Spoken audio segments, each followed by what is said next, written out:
Xbox Project Scorpio has finally been fully detailed. It's called the Xbox One X. It's releasing November 7th, it's $500, and it's more powerful than a PS4 Pro. That we know. But what is this thing really capable of? We've heard reports of games running full native 4K at 60 FPS, and we've heard the opposite from others. Some developers refer to it as, and I quote, just like a high-end PC. But is it really? Just how powerful is the Xbox One X? Well, the answer is complicated and full of nuance.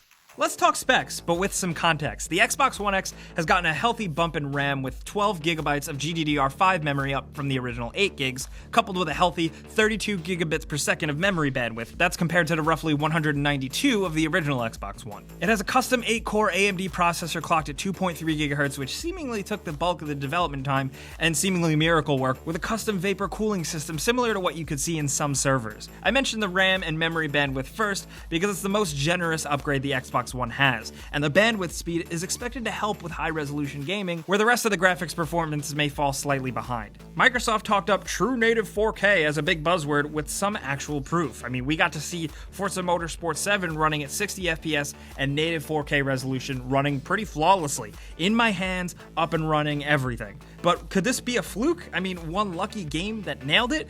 Other games taking advantage of the Xbox One X, such as Assassin's Creed Origins, is only going to have dynamic resolution scaling, and many other games along with it will have checkerboard rendering, which isn't exactly true native 4K. I foresee first-party Xbox One games taking more advantage of the One X and maximizing its potential, kind of like how the PS4 exclusives often use PS4 Pro best, but again, that's all up to developers. The CPU, while receiving a boost, is roughly less than half of what an AMD Ryzen CPU is capable of. Graphics capacity for the Xbox One X is roughly between the equivalent of a Radeon RX 480 and 580, and closer to the 580. But similar price builds I've seen people attempt often have a GTX 1060 too. But an RX 580 isn't exactly a 4K pumping beast. I mean, Xbox One makes up for the weakness here by having a closed ecosystem. And by that I mean it's fixed specs. Developers making games for Xbox One know exactly what they have, and it's all highly optimized with its hardware and software fully integrated as like a closed loop thing. But speaking of optimized, it's also DX12 optimized, which reduces CPU load and will help with its shortcomings as well. A lot of people have been asking, can a $500 gaming PC build smoke a $500 Xbox One X? For the first time, not really, not quite. I mean, at least for now. PC Gamer and PC World have both played around with builds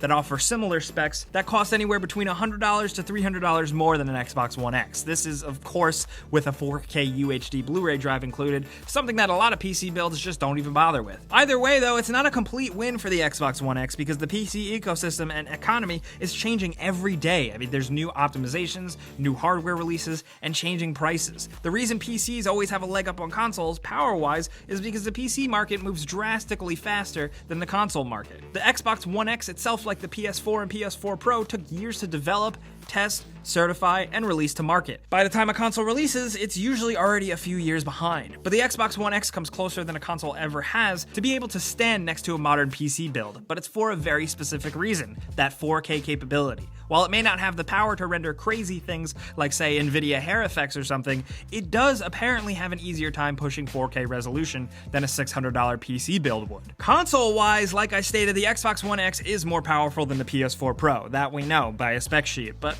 by how much? Xbox One X runs at a significant but not insanely higher clock speed. It sports extra RAM at 12 gigabytes versus PS4 Pro's 8 gigs. The GPUs use similar AMD architecture, but in measuring graphical performance, you measure how many processes a GPU can handle with teraflops. PS4 Pro is 4.2 teraflops, while Xbox One X runs a little over 6 teraflops. PS4 Pro uses its boost in RAM and slight graphics bump to potentially render 4K. Usually it uses clever checkerboarding tech, so it's not technically always native 4K, and that's where the Xbox One X could swoop in theory. But then again, like I said, on the horizon, it looks like not every Xbox One X game will be native 4K. It's gonna come down to the individual games. That's where it's tricky, and that's where I want to play the wait and see game. Even if it's not going to smash any higher-end PCs, the Xbox One X serving as a big console power upgrade is potentially important because the reality is there's a mindset that game development is often really held back by console restrictions. PCs are totally unleashed, but many games are developed with console in mind, and that comes with working within limitations and hardware restrictions. If every single person playing games had the strongest graphics card out there,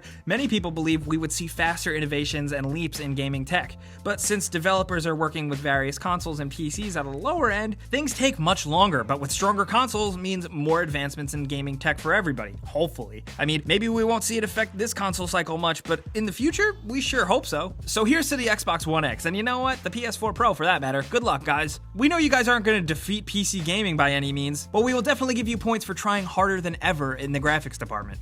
That's how we're feeling on the Xbox One X. That's kind of how it's stacking up power-wise without really boring you guys to death with specs. We tried to give you a glimpse of how powerful the Xbox One X really is with some context, but we want to know what you guys are thinking down in the comments. If you're an Xbox One owner or a PS4 owner or maybe a PS4 Pro owner, how do you feel about the Xbox One? And if you're a PC owner, we definitely want to hear your perspective, especially with 4K. How do you feel about 4K? Would you rather have 1080p 60 FPS? But if you have a lower end thing, would you rather have it at 4K but at 30 FPS? Everybody's a little different here, so we want to know what you guys are thinking. Let's talk about this stuff down in the comments. We'll be down there talking to you guys, and you know the deal. Clicking the like button helps us out as always, but if for some reason you are new, subscribing is a good idea because we put out stuff like this all the time. But as always, thanks for watching, and we'll see you guys next time.